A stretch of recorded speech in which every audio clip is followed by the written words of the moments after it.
اعوذ باللہ من الشیطان الرجیم بسم اللہ الرحمن الرحیم افتطمعون ان یؤمنوا لکم وقد کان فریق منہم یسمعون کلام اللہ ثم یحرفونہ من بعد ما عقلوہ یعلمون۔ اے مسلمانوں، اب کیا ان لوگوں سے تم یہ توقع رکھتے ہو کہ یہ تمہاری دعوت پر ایمان لے آئیں گے، حالانکہ ان میں سے ایک گروہ کا شیوہ یہ رہا ہے کہ اللہ کا کلام سنا اور پھر خوب سمجھ بوجھ کر دانستہ اس میں تحریف کی۔ وَإِذَا لَقُوا الَّذِينَ آمَنُوا قَالُوا آمَنَّا وَإِذَا خَلَا بَعْضُهُمْ إِلَىٰ بَعْضٍ قَالُوا أَتُحَدِّثُونَهُم بِمَا فَتَحَ اللَّهُ عَلَيْكُمْ لِيُحَاجُّوكُم بِهِ عِندَ رَبِّكُمْ أَفَلَا تَعْقِلُونَ۔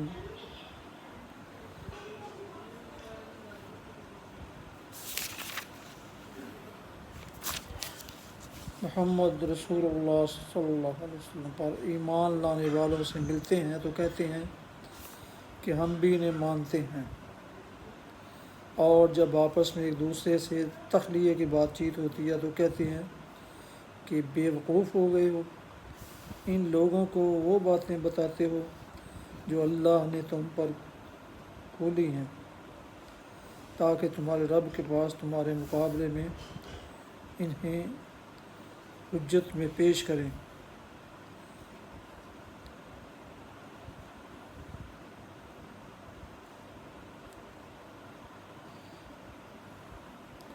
اولا یعلمون ان اللہ یعلم ما یسرون وما یعلنون، اور کیا یہ جانتے نہیں ہیں کہ جو کچھ یہ چھپاتے ہیں اور جو کچھ ظاہر کرتے ہیں اللہ کو سب باتوں کی خبر ہے۔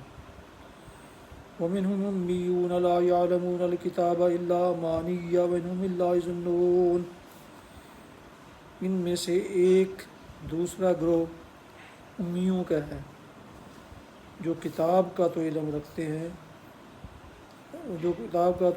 رکھتے نہیں، بس اپنی بے بنیاد امیدوں اور آرزوؤں کو لیے بیٹھے ہیں اور محض وہم و گمان پر چلے جا رہے ہیں۔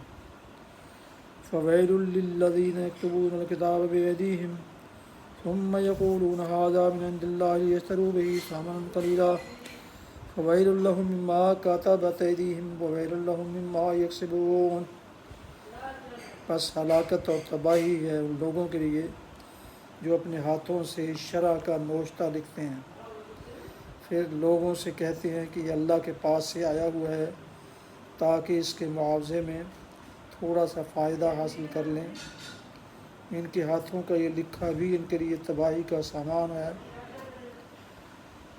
اور ان کی یہ کمائی بھی ان کے لیے موجب ہلاکت۔ قَالُوا لَن تَمَسَّنَا النَّارُ إِلَّا أَيَّامًا مَّعْدُودَةً قُلْ أَتَّخَذْتُمْ عِندَ اللَّهِ عَهْدًا فَلَن يُخْلِفَ اللَّهُ وَعْدَهُ أَمْ تَقُولُونَ عَلَى اللَّهِ مَا لَا تَعْلَمُونَ۔ وہ کہتے ہیں کہ دوزخ کی آگ ہمیں ہرگز چھونے والی نہیں، الا یہ کہ چند روز کی سزا مل جائے تو مل جائے۔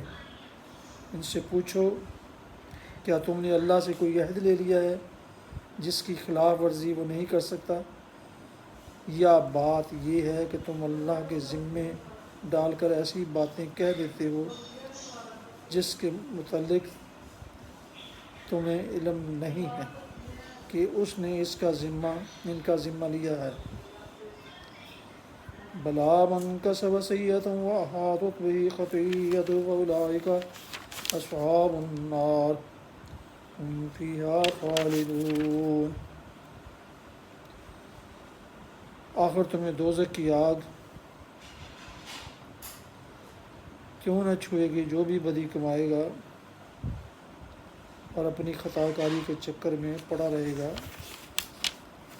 وہ دوزخی ہے، اور وہ دوزخ میں وہ ہمیشہ رہے گا۔ وَالَّذِينَ آمَنُوا وَعَمِلُوا الصَّالِحَاتِ أُولَٰئِكَ أَصْحَابُ الْجَنَّةِ هُمْ فِيهَا خَالِدُونَ، اور جو لوگ ایمان لائیں گے اور نیک عمل کریں گے وہی جنتی ہیں، اور جنت وَإِذَا أَخَذْنَا مِيثَاقَ بَنِي إِسْرَائِيلَ لَا تَعْبُدُونَ إِلَّا اللَّهَ وَبِالْوَالِدَيْنِ إِحْسَانًا وَذِي الْقُرْبَى وَالْيَتَامَى وَالْمَسَاكِينِ وَقُولُوا لِلنَّاسِ حُسْنًا وَأَقِيمُوا الصَّلَاةَ وَآتُوا الزَّكَاةَ ثُمَّ تَوَلَّيْتُمْ إِلَّا قَلِيلًا مِنْكُمْ وَأَنْتُمْ مُعْرِضُونَ۔ یاد کرو اسرائیل کی اولاد سے ہم نے پختہ عہد لیا تھا کہ اللہ کے سوا کسی کی عبادت نہ کرنا، ماں باپ کے ساتھ، رشتہ داروں کے ساتھ، یتیموں اور مسکینوں کے ساتھ نیک سلوک کرنا، لوگوں سے بھلی بات کہنا، نماز قائم کرنا اور زکوٰۃ دینا، مگر تھوڑے آدمیوں کے سوا تم سب اس عہد سے پھر گئے اور اب تک پھرے ہوئے ہو۔ وَإِذَا أَخَذْنَا مِيثَاقَكُمْ لَا تَسْفِكُونَ دِمَاءَكُمْ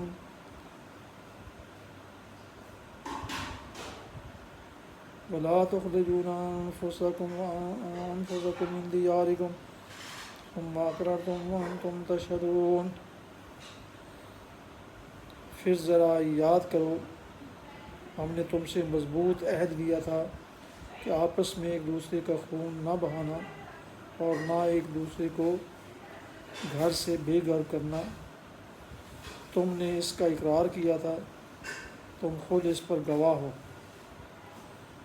ثم أنتم هؤلاء تقتلون أنفسكم وتخرجون فريقا منكم من ديارهم تظاهرون عليهم بالإثم والعدوان وإن يأتوكم أسارى تفادوهم ومحرم عليكم إخراجهم أفتؤمنون ببعض الكتاب وتكفرون ببعض فما جزاء من يفعل ذلك منكم إلا خزي في الحياة الدنيا ويوم القيامة يردون إلى أشد العذاب وما الله بغافل عما تعملون۔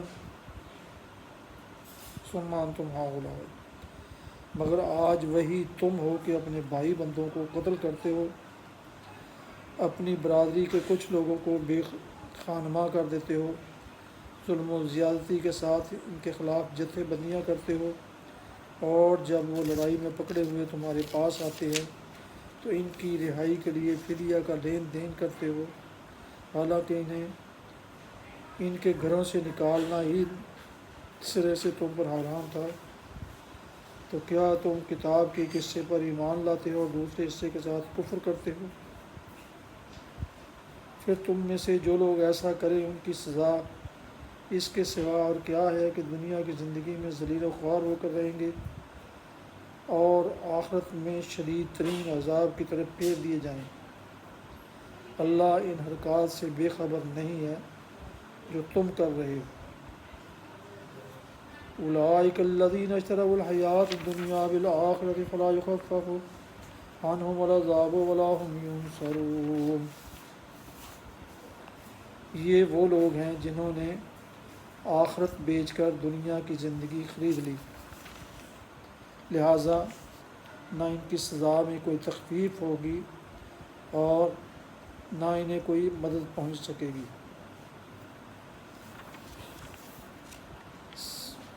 سامعین ناظرین، ابھی آپ نے سورہ بقرہ کی آیات 75 تا 85 کی تلاوت اور ان کا ترجمہ سماعت فرمایا۔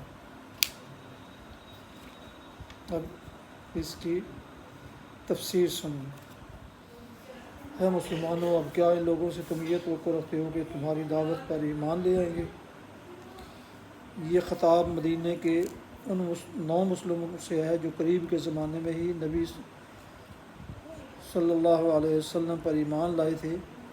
ان لوگوں کے کان میں پہلے سے نبوت، کتاب، ملائکہ، آخرت، شریعت وغیرہ کی جو باتیں پڑھی ہوئی تھیں وہ سب انہوں نے اپنے ہمسائے یہودیوں میں سے ہی سے سنی تھیں، اور یہ بھی انہوں نے یہودیوں ہی سے سنا تھا کہ دنیا میں ایک پیغمبر اور آنے والے ہیں، اور یہ کہ جو لوگ ان کا ساتھ دیں گے وہ ساری دنیا پر چھا جائیں گے۔ یہی معلومات تھیں جن کی بنا پر اہل مدینہ نبی صلی اللہ علیہ وسلم کی نبوت کا چرچا سن کر آپ کی طرف خود متوجہ ہوئے اور جوں اور جوق در جوق ایمان لائے۔ اب وہ متوقع تھے کہ جو لوگ پہلے ہی سے انبیاء اور کتب آسمانی کے پیرو ہیں اور جن کی دی ہوئی خبروں کی بدولت ہی ہم کو نعمت ایمان میسر ہوئی ہے، وہ ضرور ہمارا ساتھ دیں گے، بلکہ اس راہ میں پیش ہوں گے۔ چنانچہ یہی توقعات لے کر یہ پرجوش نو مسلم اپنے یہودی دوستوں اور ہمسایوں کے پاس جاتے تھے اور ان کو اسلام کی دعوت دیتے تھے۔ پھر جب وہ اس دعوت کا جواب انکار سے دیتے تو منافقین اور مخالفین اسلام سے یہ استدلال کرتے تھے کہ معاملہ کچھ مشتبہ ہی معلوم ہوتا ہے، ورنہ اگر یہ واقعی نبی ہوتے تو آخر کیسے ممکن تھا کہ اہل کتاب کے علماء اور مشائخ اور مقدس بزرگ جانتے بوجھتے ایمان لانے سے منہ موڑ دے اور خام خواہ اپنی طاقت خراب کر لیتے۔ اس بنا پر بنی اسرائیل کی تاریخی سرگزشت بیان کرنے کے بعد اب ان سعادت المسلمانوں سے کہا جا رہا ہے کہ جن لوگوں کی سابق روایات یہ کچھ کر رہی ہیں، ان سے تم کچھ بہت زیادہ لمبی چوڑی توقعات نہ رکھو، ورنہ جب ان کے پتھر دلوں سے تمہاری دعوت حق ٹکرا کر واپس آئے گی تو دل شکستہ ہو جاؤ گے۔ یہ لوگ تو صدیوں کے بگڑے ہوئے ہیں، اللہ کی جن آیات کو سن کر تم پر لرزہ طاری ہو جاتا ہے، انہی سے کھیلتے اور تمسخر کرتے ان کی نسلیں بیت گئی ہیں، جنہیں حق کو مسخ کر کے یہ اپنی خواہشات کے مطابق ڈھال چکے ہیں اور اسی مسخ شدہ دین سے یہ نجات کی امیدیں باندھے بیٹھے ہیں۔ ان سے یہ توقع رکھنا فضول ہے کہ حق کی آواز بلند ہوتے ہی یہ ہر طرف سے دوڑے چلے آئیں گے۔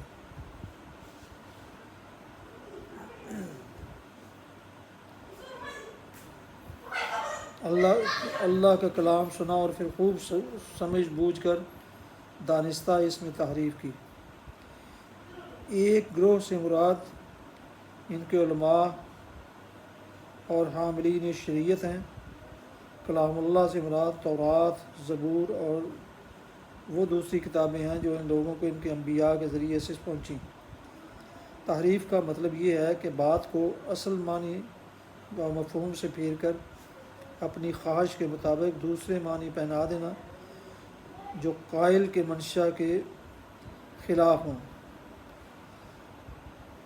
نیز الفاظ میں تغیر و تبدل کرنے کو بھی تحریف کہتے ہیں۔ علماء بنی اسرائیل نے یہ دونوں طرح کی تعریفیں کلام الہی میں کی ہیں۔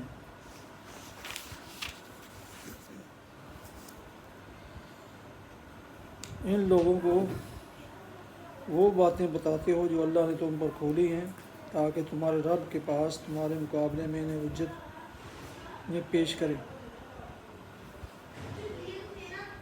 یعنی وہ آپس میں ایک دوسرے سے کہتے تھے کہ تورات اور دیگر کتب آسمانی میں جو پیشین گوئیاں اس نبی کے متعلق موجود ہیں، یا جو آیات اور تعلیمات ہماری مقدس کتابوں میں ایسی ملتی ہیں جن سے ہماری موجودہ روش پر گرفت ہو سکتی ہے، انہیں مسلمانوں کے سامنے بیان نہ کرو، ورنہ یہ تمہارے رب کے سامنے ان کو تمہارے خلاف حجت کے طور پر پیش کریں گے۔ یہ تھا اللہ کے متعلق ان ظالموں کے فساد عقیدہ کا حال۔ گویا وہ اپنے نزدیک یہ سمجھتے تھے کہ اگر دنیا میں وہ اپنی تعریفات اور اپنی حق پرستی کو چھپارے گئے تو آخرت میں ان پر مقدمہ نہ چل سکے گا۔ اسی لیے بعد کے جملہ معترضہ میں ان کو تنبیہ کی گئی ہے کہ کیا تم اللہ کو بے خبر سمجھتے ہو؟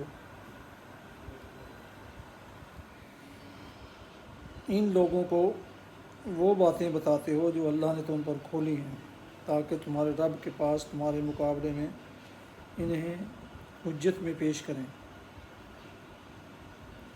یعنی وہ آپس میں ایک دوسرے سے کہتے تھے کہ تورات اور دیگر کتب آسمانی میں جو پیشین گوئیاں اس نبی کے متعلق موجود ہیں، یا جو آیات اور تعلیمات ہماری مقدس کتابوں میں ایسی ملتی ہیں جن سے ہماری موجودہ روش پر گرفت ہو سکتی ہے، انہیں مسلمانوں کے سامنے بیان نہ کرو، ورنہ یہ تمہارے رب کے سامنے ان کو تمہارے خلاف حجت کے طور پر پیش کریں گے۔ یہ تھا اللہ کے متعلق ان ظالموں کے فساد عقیدہ کا حال۔ گویا وہ اپنے نزدیک یہ سمجھتے تھے کہ اگر دنیا میں وہ اپنی تعریفات اور اپنی حق پوشی کو چھپا لے گئے تو آخرت میں ان پر مقدمہ نہ چل سکے گا۔ اس لیے بعد کے جملہ معترضہ میں ان کو تنبیہ کی گئی ہے کہ کیا تم اللہ کو بے خبر سمجھتے ہو؟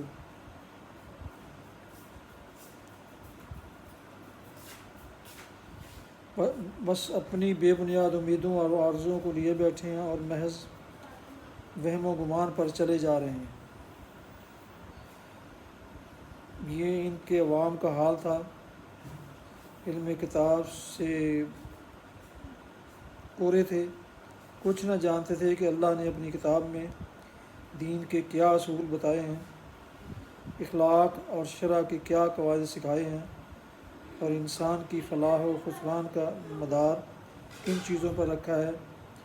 اس علم کے بغیر وہ اپنے معروضات اور اپنی خواہشات کے مطابق گھڑی ہوئی باتوں کو دین سمجھے بیٹھے تھے، جھوٹی توقعات پر جی رہے تھے۔ پھر لوگوں سے کہتے ہیں کہ اللہ کے پاس سے آیا ہوا ہے تاکہ اس کے معاوضے میں تھوڑا سا فائدہ حاصل کر لیں۔ یہ ان کے علماء کے متعلق ارشاد ہو رہا ہے۔ ان لوگوں نے صرف اتنا ہی نہیں کیا کہ کلام الہی کے معانی کو اپنی خواہشات کے مطابق بدلا ہو، بلکہ یہ بھی کیا کہ بائبل میں اپنی تفسیروں کو، اپنی قومی تاریخ کو، اپنے اوہام اور قیاسات کو، اپنے خیالی فلسفوں کو اور اپنے اجتہاد سے وضع کیے ہوئے فقہی قوانین کو کلام الہی کے ساتھ خلط ملط کر دیا، اور یہ ساری چیزیں لوگوں کے سامنے اس حیثیت سے پیش کیں کہ گویا یہ سب اللہ ہی کی طرف سے آئی ہوئی ہیں۔ ہر تاریخی افسانہ، ہر مفسر کی تعویل، ہر متکلم کا انسانی عقیدہ اور ہر فقیہ کا قانونی اجتہاد جس نے مجموعہ کتب مقدسہ بائبل میں جگہ پالی، اللہ کا قول یعنی ورڈ آف گاڈ بن کر رہ گیا، اس پر ایمان لانا فرض ہو گیا، اور اس سے پھرنے کے معنی دین سے پھر جانے کے ہو گئے۔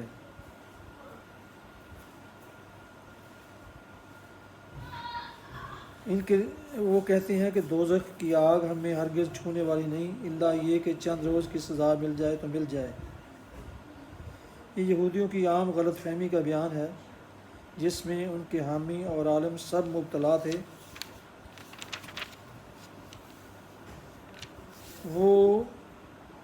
وہ دوزخی ہے اور وہ رخ ہی میں وہ ہمیشہ رہے گا، اور جو لوگ ایمان لائیں گے اور نیک عمل کریں گے وہی جنتی ہیں اور جنت میں ہمیشہ رہیں گے۔ وہ سمجھتے تھے کہ ہم خواہ کچھ کریں، بہرحال چونکہ ہم یہودی ہیں لہذا جہنم کی آگ ہم پر حرام ہے، اور بالفرض اگر ہم کو سزا دی بھی گئی تو بس چند روز کے لیے وہاں بھیجے جائیں گے اور پھر سیدھے جنت کی طرف پلٹا دیے جائیں گے۔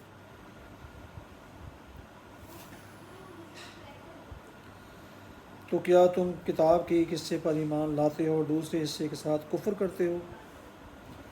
نبی صلی اللہ علیہ وسلم کی آمد سے پہلے مدینہ کے اطراف کے یہودی قبائل نے اپنے ہمسایہ قبیلوں یعنی اوس اور خزرج سے حلیفانہ تعلقات قائم کر رکھے تھے۔ جب ایک عرب قبیلہ دوسرے قبیلہ سے برسر جنگ ہوتا تو وہ دونوں کے حلیف یہودی قبیلے بھی اپنے اپنے حلیف کا ساتھ دیتے اور ایک دوسرے کے مقابلے میں نبرد آزما ہو جاتے تھے۔ یہ فعل صریح طور پر کتاب اللہ کے خلاف تھا اور وہ جانتے بوجھتے کتاب کی خلاف ورزی کر رہے تھے، مگر لڑائی کے بعد جب ایک یہودی قبیلے کے اسیران جنگ دوسرے یہودی قبیلے کے ہاتھ آتے تھے تو غالب قبیلہ فدیہ دے کر انہیں چھوڑتا اور مغلوب قبیلہ فدیہ دے کر انہیں چھڑاتا تھا۔ اور اس فدیے کے لین دین کو جائز ٹھہرانے کے لیے کتاب اللہ سے استدلال کیا جاتا تھا۔ گویا وہ کتاب اللہ کی اس اجازت کو تو سر آنکھوں پر رکھتے تھے کہ اسیران جنگ کو فدیہ لے کر چھوڑا جائے، مگر اس حکم کو ٹھکرا دیتے تھے کہ آپس میں جنگ ہی نہ کی جائے۔ صدق اللہ العظیم و صدق رسول نبی الکریم۔ سامعین ناظرین، نبی آپ نے سورہ البقرہ کی آیات 75 تا 86 کی تلاوت، اس کا ترجمہ اور اس کی تفسیر سماعت فرمائی۔